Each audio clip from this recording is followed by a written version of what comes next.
नमस्कार दोस्तों, आज इस ऑडियो पॉइंट में हम जानेंगे कि 4 सरल तरीकों से बेहतर आदतें कैसे बनाएं।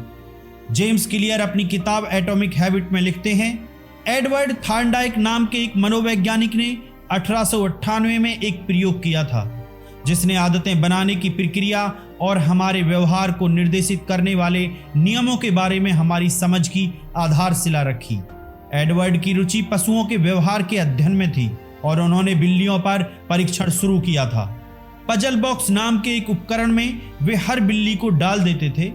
बॉक्स इस तरह से तैयार किया गया था कि बिल्ली आसानी से एक दरवाजे से निकल जाए। इसके लिए बिल्ली को मामूली सा उपक्रम करना था, जैसे एक रस्सी का लूप खींचना, एक लीवर दबाना या एक प्लेटफॉर्म पर चढ़ना। उदाहरण के लिए बॉक्स में एक लीवर था जिसे दबाने पर वह बॉक्स का द्वार खोल देता था। एक बार दरवाजा खुल जाने पर बिल्ली बाहर निकलकर खाने के बर्तन की ओर भाग सकती थी। अधिकांश बिल्लियां बॉक्स में डालते ही भागने के बारे में सोचती थी। वे किनारों पर अपनी नाक डालती, पंजे से खुरचती या नोचकर खोलने का प्रयास करती। कुछ ही मिनटों के प्रयास के बाद सभी बिल्लियां उस जादुई लीवर को दबाने में कामयाब रहती और दरवाजा खोलकर भाग निकलती। एडवर्ड ने कई प्रयोगों में हर बिल्ली का व्यवहार जांचा। शुरुआत में सभी पशु बॉक्स में यहां वहां ऐसे ही निरुद्देश्य से घूमते रहे, लेकिन जैसे ही लीवर दबा और दरवाजा खुला वैसे ही सीखने की प्रक्रिया शुरू हो गई। धीरे धीरे हर बिल्ली लीवर दबाने के एक्शन से जुड़ती चली गई, क्योंकि उन्हें बॉक्स से बचकर भागने और खाना खाने का पुरस्कार मिल रहा था। यह व्यवहार 20 से 30 बार के ट्रायल में इतना आसान और उनकी आदत में आ गया कि वे कुछ ही सेकंड में भाग निकलती थी। उदाहरण के लिए एडवर्ड ने यह लिखा, 12वीं बिल्ली ने इसे करने के लिए इस तरह का समय लिया: 160 second, 30 second, 90 second, 60 second, 15 second और 28 सेकंड। पहले 3 ट्रायल्स में बिल्ली औसतन 1.5 मिनट में भाग गई। अंतिम 3 ट्रायल्स में 6.3 सेकंड लगे। अभ्यास से हर बिल्ली ने कुछ कम गलतियां की और उनकी गतिविधियां तेज और ज्यादा स्वचालित हो गईं। गलतियों को दोहराने की बजाय बिल्ली सीधे ही हल की तरफ जाने लगी। अपने अध्ययन में एडवर्ड ने सीखने की प्रक्रिया को इस तरह समझाया, जिन व्यवहारों के संतोषजनक परिणाम होते हैं वे दोहराव की ओर प्रवृत्त हो जाते हैं। जिन व्यवहारों के निराशाजनक परिणाम होते हैं उनका दोहराव होने की संभावना कम होती है। उनका यह कार्य इस बात की चर्चा करने का सटीक शुरुआती बिंदु है कि किस तरह से हमारे जीवन में आदतें बनती हैं। आदतें क्या हैं, क्यों दिमाग इन्हें बनाने की चिंता करता है? एडवर्ड का प्रयोग इन बुनियादी सवालों के जवाब भी देता है। आदत का अर्थ एक ऐसा व्यवहार होता है जिसे इतनी बार दोहराया जाता है कि वह स्वचालित हो जाता है। आदत बनने की प्रक्रिया प्रयोग और त्रुटि से शुरू होती है।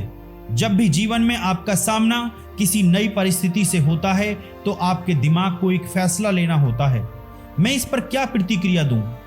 पहली बार जब आप किसी समस्या का सामना करते हैं तो आप तय नहीं कर पाते कि उसे कैसे हल करना है। एडवर्ड की बिल्ली की तरह आप वह सब करके देखते हैं जो उसने किया था ताकि काम बन सके। इस वक्त आपके मस्तिष्क में तंत्रिकाओं की गतिविधियां बहुत ही उच्च स्तरीय रहती हैं। आप बहुत ही सावधानी से स्थिति का विश्लेषण कर रहे होते हैं और किस तरह से काम करना है सजग होकर इसका निर्णय ले रहे होते हैं। आप अथाह नई जानकारी ग्रहण करते हैं और इन सब का कोई अर्थ निकालने की कोशिश में लगे होते हैं। मस्तिष्क व्यस्त रहकर सबसे प्रभावी कार्रवाई के बारे में सीख रहा होता है। जैसे बिल्ली लीवर दबा रही थी, वैसे आप भी कई बार अचानक किसी हल पर पहुंच जाते हैं। आप बेचैन अनुभव कर रहे हैं और आपको पता चलता है कि दौड़ने से शांति मिल सकती है। दिन भर का काम करके आप थक जाते हैं और आपको पता चलता है कि वीडियो गेम्स खेलकर आपको शांति मिलती है। आप खोजते जाते हैं, खोजते जाते हैं, खोजते जाते हैं और फिर आपको अचानक कोई बड़ा पुरस्कार मिलता है। अप्रत्याशित पुरस्कार मिलने के बाद आप अगली बार के लिए अपनी रणनीति बदल लेते हैं। आपका दिमाग तत्काल उन घटनाओं की सूची बनाने लगता है जो पुरस्कार से पहले घटी थी। 1 मिनट रुकिए, यहाँ अच्छा अनुभव हुआ था, मैंने ठीक उसके पहले क्या किया था। सभी मानवीय व्यवहारों के पीछे यही फीडबैक लूप होता है। प्रयास करना, विफल होना, सीखना, अलग अलग तरह से कोशिश करना। अभ्यास से व्यर्थ की गतिविधियां निकल जाती हैं और सार्थक प्रयास जोरदार तरीके से काम करने लगते हैं। आदत बनने की यही प्रक्रिया है। जब भी आप किसी समस्या से बार बार दो चार होते हैं तो आपका मस्तिष्क इसे हल करने की प्रक्रिया को स्वचालित करने लगता है। आपकी आदतें आपके द्वारा नियमित रूप से झेली जा रही समस्याओं और तनावों के स्वचालित हल की एक श्रृंखला होती है। व्यवहार वैज्ञानिक जेसन रेहा लिखते हैं, हमारे माहौल में बार बार सामने आ रही समस्याओं के विश्वसनीय हल ही आदतें हैं। जैसे ही आदतें बन जाती हैं, मस्तिष्क में गतिविधियां कम हो जाती हैं। आप उन संकेतों से आत्मसात कर लेते हैं जो सफलता की भविष्यवाणी करते हैं। जब भविष्य में उस तरह की समस्या उत्पन्न होती है तो आपको सटीक रूप से पता होता है कि क्या करना है। किसी स्थिति के हर पक्ष का विश्लेषण करने की आवश्यकता नहीं रह जाती। आपका मस्तिष्क प्रयोग और त्रुटि की प्रक्रिया को छोड़ देता है और मानसिक नियम को रचता है। यदि यह है तो फिर हल वह है। आदतें मानसिक शॉर्टकट होती हैं जो अनुभव से सीखी जाती हैं। एक अर्थ में एक आदत उन कदमों की स्मृति है जो पहले किसी समस्या को हल करने के लिए आपने अपनाई थी। जब भी स्थितियां सही रहती हैं तो आप इस स्मृति को स्वचालित रूप से समस्या पर लागू करके उसे हल कर लेते हैं। मस्तिष्क भूतकाल को इसलिए याद कर लेता है ताकि उसे बेहतर ढंग से पता रहे कि भविष्य में क्या काम आएगा। यही इसका प्राथमिक कारण है। आदतों का बनना आश्चर्यजनक रूप से बहुत उपयोगी होता है क्योंकि चेतन मन को मस्तिष्क का अवरोध माना जाता है। चेतन मन एक बार में एक समस्या पर ही ध्यान दे सकता है। इसी के फलस्वरूप आपका मस्तिष्क हमेशा आपके सजग ध्यान का भंडारण करके रखता है ताकि सबसे जरूरी कार्य में उसे लगा सके। चेतन मन को अवचेतन मन को कार्य सौंप देना पसंद होता है जिससे वह इसे स्वचालित रूप से कर सके। आदत बन जाने के बाद सटीक रूप से यही होता है। आदतों के कारण संज्ञानात्मक भार कम होता है और मानसिक क्षमता मुक्त हो जाती है ताकि अन्य कार्यों पर आप अपना ध्यान केंद्रित कर सकें। इसके विपरीत जब आपकी आदतें बनी हुई होती हैं और जीवन के मूल तत्व संभले और संपादित होते हैं तब आपका दिमाग नई चुनौतियों और अगली समस्याओं के हल में महारत हासिल करने पर ध्यान देने के लिए स्वतंत्र होता है। वर्तमान में आदतों को बना लेने से भविष्य में आप वह अधिक से अधिक कर सकते हैं जो आप चाहते हैं। आदतें कैसे काम करती हैं, इसका विज्ञान क्या है? देखिए, 4 आसान कदमों में आदत बनाने की प्रक्रिया को हम इस तरह से बांट सकते हैं: संकेत, ललक, प्रतिसाद और पुरस्कार, यानी Q, craving, response and reward. इसे इन बुनियादी भागों में बांट देने से समझ में आ जाता है कि आदत क्या है, कैसे वह कार्य करती है और उसे कैसे सुधारें। ये 4 चरण ही हर आदत के मेरुदंड होते हैं और आपका दिमाग इन्हीं चरणों में इसी क्रम में हर समय काम करता है। पहले संकेत होता है। यह आपके मस्तिष्क को जागृत करता है ताकि वह एक व्यवहार करे। कुछ सूचनाओं के अंश होते हैं जो प्रतिफल का अनुमान दे देते हैं। हमारे पूर्वज प्रागैतिहासिक अवधि में संकेतों पर ध्यान देते थे जो उन्हें खाने, पानी और मैथुन की स्थिति का भान कराते थे। आज हम अपना अधिक से अधिक समय उन संकेतों को समझने में लगाते हैं जो दूसरे स्तर के पुरस्कारों जैसे धन और प्रसिद्धि, शक्ति और हैसियत, प्रशंसा और स्वीकृति, प्रेम और मित्रता तथा निजी संतुष्टि का भान कराते हैं। आपका दिमाग सतत रूप से आपके भीतरी और बाहरी वातावरण का विश्लेषण करके यह संकेत देता है कि आपके लिए कुछ फायदा या पुरस्कार कहाँ हैं, क्योंकि संकेत इस बात का पहली बार भान कराता है कि आप पुरस्कार के नजदीक हैं, जो स्वाभाविक रूप से ललक बढ़ाता है। ललक दूसरा चरण है और यह हर आदत के पीछे की प्रेरक शक्ति है। प्रेरणा या इच्छा के बिना अथवा बदलाव की किसी ललक के बिना काम करने का कोई कारण नहीं होता। जो भी ललक है वह आपकी आदत नहीं है। जो भी ललक है वह आपकी आदत नहीं बल्कि स्थिति में बदलाव है जो इसके फलस्वरूप होता है।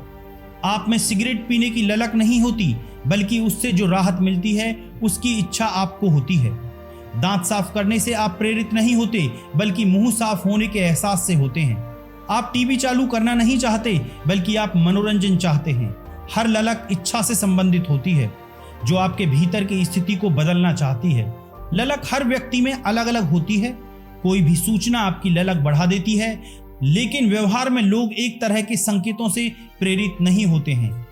एक जुआरी के लिए स्लॉट मशीन की ध्वनि में वह बात होती है जो उसकी इच्छा को तीव्र करती है। कुछ लोगों के लिए जो कभी कभार जुआ खेलते हैं, कसीनो की ध्वनियां मात्र पीछे से होने वाला शोर रहती हैं। देखने वाले के विचारों, एहसासों और भावनाओं से ही कोई संकेत ललक में बदल जाता है। तीसरा कदम प्रतिसाद होता है। प्रतिसाद ही वास्तविक आदत होती है। जो आप करते हैं, जो एक विचार या कार्य का स्वरूप ले सकती है। कोई प्रतिसाद मिलता भी है या नहीं, यह इस बात पर निर्भर करता है कि आप कितने प्रेरित हैं और व्यवहार से कितना अवरोध जुड़ा है। यदि किसी खास काम में आपकी इच्छा से अधिक शारीरिक या मानसिक प्रयास करने होते हैं तो आप उसे नहीं करेंगे। आपकी क्षमता के आधार पर भी आपके प्रतिसाद तय होते हैं। यह सुनने में आसान लगता है, लेकिन आदत तभी बन सकती है जब आप उसे करने में समर्थ होते हैं। यदि आप बास्केटबॉल में बॉल फेंकने में इच्छा रखते हैं लेकिन आप पर्याप्त ऊंचा कूद नहीं सकते तो आपकी किस्मत खराब है। अंततः प्रतिसाद आपको पुरस्कार देता है। हर आदत का अंतिम लक्ष्य पुरस्कार होता है। संकेत पुरस्कार को देखते हैं, ललक पुरस्कार पाने की इच्छा को व्यक्त करती है। प्रतिसाद से तात्पर्य पुरस्कार हासिल करने से है। हम पुरस्कारों का पीछा इसलिए करते हैं क्योंकि इससे दो मकसद हासिल होते हैं। वे हमें संतुष्ट करते हैं, वे हमें शिक्षित करते हैं। पुरस्कारों का पहला उद्देश्य आपकी ललक को संतुष्ट करना होता है। पुरस्कारों के स्वयं अपने लाभ होते हैं। खाना और पानी आपको ऊर्जा देते हैं जो जीवित रहने के लिए जरूरी है। पदोन्नत होने से ज्यादा धन और सम्मान मिलता है। अपने शरीर को सही आकार में रखने से आप सेहतमंद होते हैं और डेटिंग की आपकी संभावनाएं बढ़ जाती हैं। सबसे तात्कालिक लाभ यह होता है कि पुरस्कार खाने के प्रति, कोई दर्जा हासिल करने के प्रति या स्वीकृति हासिल करने के प्रति आपकी ललक को संतुष्ट करते हैं। कम से कम एक पल के लिए तो पुरस्कार आपको ललक से तृप्ति और राहत प्रदान करते हैं। दूसरा, पुरस्कार हमें सिखाते हैं कि कौन सा काम भविष्य में भी याद रखा जाना है। आपका मस्तिष्क पुरस्कार को पहचान लेता है। जब आप जीवन को देखते हैं तो आपका तंत्रिका तंत्र सतत रूप से यह देखता है कि किस काम से आपकी इच्छा संतुष्ट हो रही है और प्रसन्नता मिल रही है। सुख और दुख के अनुभव फीडबैक होते हैं जो अनुपयोगी के स्थान पर विभिन्न उपयोगी काम करने में आपके दिमाग की मदद करते हैं। पुरस्कार फीडबैक लूप को बंद कर देते हैं और आदत चक्र को पूरा कर देते हैं। संक्षेप में कहें तो संकेत ललक को बढ़ाता है जो प्रतिसाद के प्रति प्रेरित करता है। यही पुरस्कार देता है और हमारी ललक को शांत करता है।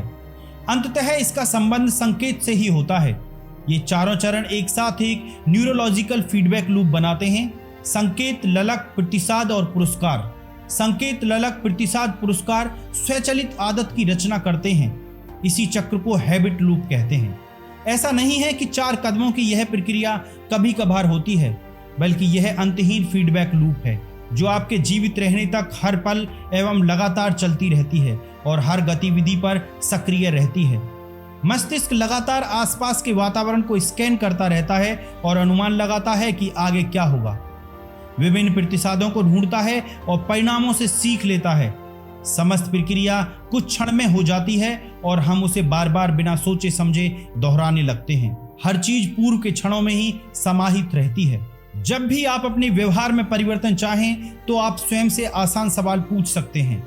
मैं इसे कैसे स्पष्ट बना सकता हूं? मैं इसे कैसे आकर्षक बना सकता हूं? मैं इसे कैसे आसान बना सकता हूं? और मैं इसे कैसे संतोषप्रद बना सकता हूं? यदि आपने कभी सोचा हो कि मैं वह क्यों नहीं करता जो मैं कहता हूं कि मैं करने जा रहा हूं, मैं क्यों वजन कम नहीं कर पा रहा हूं, या सिगरेट पीना बंद नहीं कर पा रहा हूं, या सेवानिवृत्ति के लिए पैसा नहीं बचा रहा हूं, या अलग से कोई कारोबार क्यों नहीं कर रहा हूं, किसी चीज को मैं क्यों अहम कहता हूं लेकिन मैं क्यों उसके लिए कभी समय ही नहीं निकाल पाता, तो इन सवालों के जवाब इन 4 नियमों में ही कहीं मिल सकते हैं। अच्छी आदतों को बनाने और खराब को खत्म करने की कुंजी इन मूलभूत नियमों को समझने और अपने अनुसार उनमें बदलाव करने में छिपी है। हर लक्ष्य विफल होगा यदि वह मानव के मिजाज के विपरीत होगा। तो वक्त है इस ऑडियो पॉइंट के सार का। आदत वह व्यवहार है जिसे कई बार दोहराया गया है, जिसके चलते वह अपने आप होती है। आदतों का मूल उद्देश्य जीवन की समस्याओं को हल करना होता है, जिसमें कम से कम ऊर्जा और प्रयास करने पड़े। किसी भी आदत को फीडबैक लूप में बांटा जा सकता है, जिसमें 4 कदम होते हैं: संकेत, ललक, प्रतिसाद और पुरस्कार। व्यवहार बदलने के 4 नियम सरल नियम हैं जिन्हें हम अच्छी आदतों को बनाने के लिए उपयोग कर सकते हैं। उनमें ये हैं: इसे स्पष्ट बनाएं, इसे आकर्षक बनाएं, इसे आसान बनाएं और इसे संतोषप्रद बनाएं। तो दोस्तों, इसी तरह के ऑडियो बुक की पॉइंट्स को लगातार सुनने के लिए इस चैनल को लाइक करें, सब्सक्राइब करें एंड शेयर करें। बहुत बहुत धन्यवाद। Take care.